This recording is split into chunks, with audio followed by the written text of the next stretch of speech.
വെള്ളപ്പൊക്ക സമയത്ത് തടസ്സമില്ലാതെ വെള്ളം ഒഴുകിപ്പോകാനും വാഹന ഗതാഗതം സാധ്യമാക്കാനും ഇത് ഉപകരിക്കും. ഈ പദ്ധതി പൂർത്തിയാകുന്നതോടെ ആലപ്പുഴ ചങ്ങനാശ്ശേരി റോഡിലെ ഗതാഗതം ഏത് കാലാവസ്ഥയിൽ സുഗമമാകുമെന്ന കാര്യം ഉറപ്പാണ്. എന്റെയും നിങ്ങളുടെയും നികുതി പണത്തിൽ നിന്ന് 650 കോടി മുടക്കി കേരള സർക്കാർ നിർമ്മിച്ച റോഡിന്റെ അവസ്ഥയാണിത്.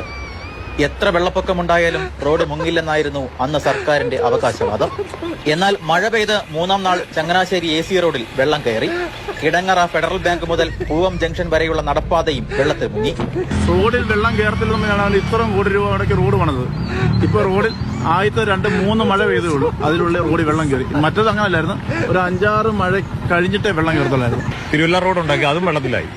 ഇപ്പൊ ഇതുണ്ടാക്കിയിട്ട് വല്ല പറയാനുണ്ടോ? കുറച്ച് ഭാഗം പൊക്കി വെച്ചിട്ട് ഒരു കാര്യമില്ല, ബാക്കിയുള്ള ഭാഗം വെള്ളത്തിൽ കിടക്കല്ലേ ഇപ്പോഴും.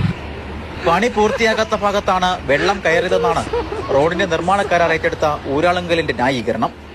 എന്തായാലും പൊതുമരാമത്ത് വകുപ്പിന്റെ ഇത്തരത്തിലുള്ള മികച്ച പ്രവർത്തനങ്ങൾ ചങ്ങനാശ്ശേരിയിൽ മാത്രം ഒതുങ്ങുന്നതല്ല.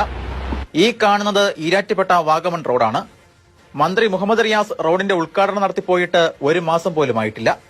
അതിനു മുൻപ് തന്നെ റോഡിൽ കുഴികൾ റെഡി. കാലങ്ങളായി മഴക്കാലത്ത് ശക്തമായ ഉറവയുള്ള പ്രദേശങ്ങളിൽ പോലും ടൈൽ പാകാതെയാണ് റോഡ് നിർമ്മിച്ചിരിക്കുന്നത്. വിഷയത്തിൽ സമഗ്ര അന്വേഷണം നടത്തണമെന്ന് UDF ആവശ്യപ്പെട്ടു. ഉറവ വെള്ളം ഉള്ളതുകൊണ്ട് ടൈൽ